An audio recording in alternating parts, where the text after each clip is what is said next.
नमस्कार साथियों, यूपी में उपचुनाव और महाराष्ट्र में विधानसभा चुनाव का ऐलान हो चुका है। समाजवादी पार्टी भी महाराष्ट्र में चुनाव लड़ने जा रही है और इसी के बीच में दोनों जगहों की सीटों को बंटवारे को लेकर अखिलेश यादव का बड़ा बयान सामने आया है। महाराष्ट्र में विधानसभा चुनाव का बिगुल बच गया है। इसी के साथ यूपी में भी 10 में से 9 सीटों पर उपचुनाव का ऐलान हो चुका है। ऐसे में भाजपा और सपा जैसी अनेक राजनीतिक दल अपनी अपनी तैयारी में जुट गए हैं। महाराष्ट्र में विधानसभा चुनाव की तैयारी की बात करें तो यहाँ पर समाजवादी पार्टी भी चुनाव लड़ने जा रही है और इसी को लेकर समाजवादी पार्टी के मुखिया शुक्रवार यानी कल के दिन महाराष्ट्र जा रहे हैं। अखिलेश यादव 2 दिन के महाराष्ट्र के दौरे पर रहने वाले हैं और अखिलेश यादव ने इसको लेकर बड़ा बयान दिया है। अखिलेश यादव ने कहा है कि इंडिया गठबंधन के नेताओं से कुछ सीटों की मांग चल रही है।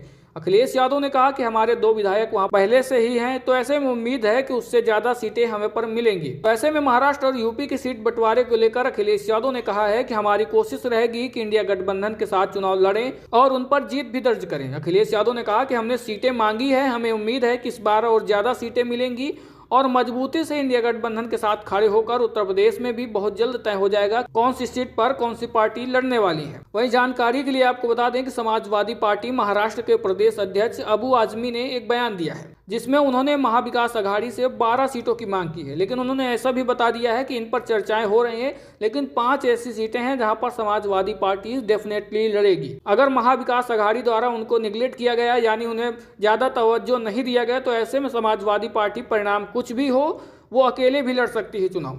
लेकिन 5 सीटें ऐसी हैं जहां पर समाजवादी पार्टी डेफिनेटली लड़ने की मांग कर रही है और 12 सीटें ऐसी मांग रही है कि जहां पर उम्मीद हो सकती है। तो ऐसे में समाजवादी पार्टी के महाराष्ट्र के प्रमुख अबू आजमी ने कहा है कि कांग्रेस, एनसीपी और शिवसेना की यूबीटी तीनों बैठक कर रही हैं। अन्य छोटी पार्टियों को बैठक में नहीं बुला रही हैं, आपस में फैसले ले रही हैं। अगर वो आपस में ऐसे ही फैसले लेंगी और छोटी पार्टियों को तवज्जो नहीं देंगी तो परिणाम कुछ भी हो सकता है। ऐसे में उन्होंने कहा कि अगर ये लोग बिना पूछे हमसे फैसला लेते हैं और सीटों पर प्रत्याशी घोषित करते हैं तो ऐसे में फिर उसके बारे में भी सोचा जाएगा, अर्थात ये होगा कि समाजवादी पार्टी हो सकता है अकेले भी लड़े।